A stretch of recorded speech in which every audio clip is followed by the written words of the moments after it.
Gadari, I was almost getting that right. Okay. He told me to introduce him as an Atari player. He says he's been playing it since he was maybe 6 or 7 years old. And he's beginning to get better each week, right? And he's actually got a class that they start in Atari. So if you're interested in that, you can talk to him after the meeting. It's going to be his first speech tonight, so please be kind and be very attentive. And let me introduce to you Mark Gadari.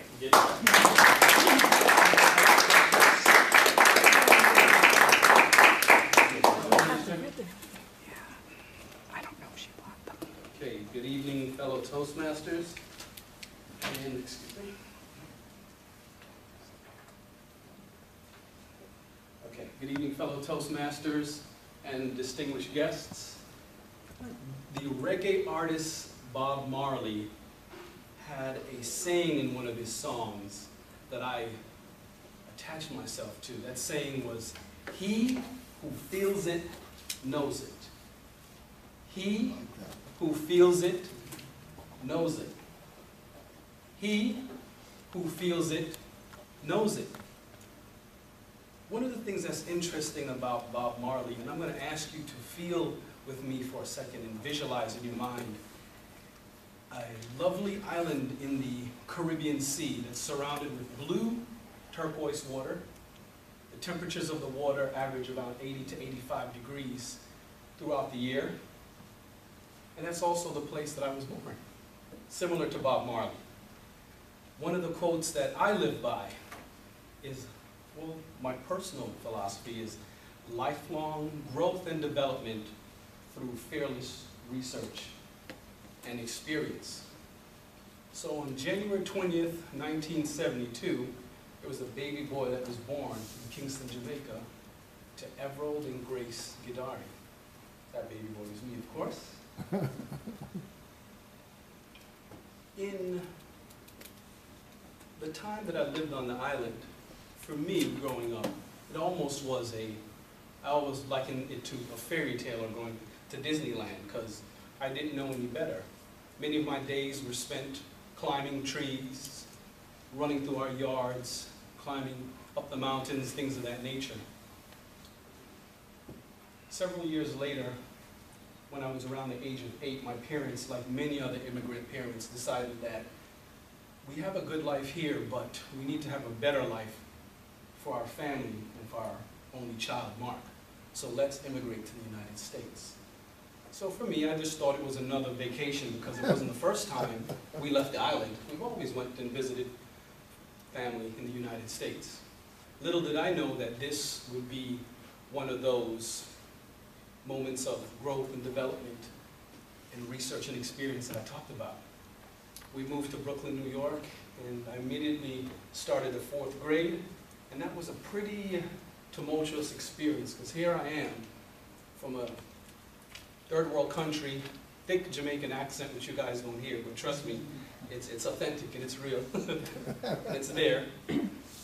But anyway, I assimilated like many other immigrants. I finished my education in New York and then took one of those fearless steps of growth and development and joined the U.S. Air Force with the idea that I was going to get more money for college and get a different experience because I had to get out of mom and dad's house. The Air Force didn't make me any promises, but I remember the recruiter saying to me, "You know something, you won't regret this decision." So I remember initially going in, for some of you who are military, under what's called Open General. And it's almost oxymoronic what I'm going to say, because you think in the military, everyone has some kind of security clearance or something to that nature. And I say that because the type of job that I ended up with was military police. And I remember calling my dad saying, "I didn't sign up for this. I'm going to be, you know, a gate guard for the next 4 years waving traffic." But I remember my dad saying, "Just hang in there. Something else, another door is going to open for you. You know, be patient." So again, with that mindset, going through the police academy in the military, I had some individuals from the K-9 division that came by. And a lot of people at the time wanted to leave the installation because they had spent so many time in basic training and also a lot of time going through this police academy, but ended up talking with the trainers that was there about this opportunity. And one of the things that struck out to me about this opportunity was, if you were a canine handler, you weren't on the gate. But I thought to myself, but wait a minute, waving traffic, dog, in police car, driving around, waving traffic, dog. I'm gonna go ahead and try out, and that's what I did. Again, I stepped out, fearless research and experience. So taking that assignment ended up changing my orders from F.E. Warren, Wyoming, so a guy from Brooklyn, New York, who knows nothing about Wyoming, automatically gets stationed at Patrick Air Force Base, Florida. And you can imagine the looks that I got from my classmates when I told them that. I just said, hey, I stepped out on faith, tried something different. That, I could have not imagined, was one of the best experiences that I've had. I actually can honestly say now that I grew up in the military. Several years when I was there, it gave me the opportunity to go back to Jamaica on military leave, and when I was there, I hooked up with a childhood friend who flew me around the island in an airplane. And I remember when we came back, I was just amazed, and he said to me, Mark, did you not remember this is what we wanted to do ever since we were kids? And it struck me because, again, I came in the military with a purpose, right? GI Bill money and trying to find a sense of what I was going to do. Anyway, came off with leave and found my new purpose was to become a pilot. So I sold my car. And again, my peers looked at me, what are you doing? I'm going to step out on faith here.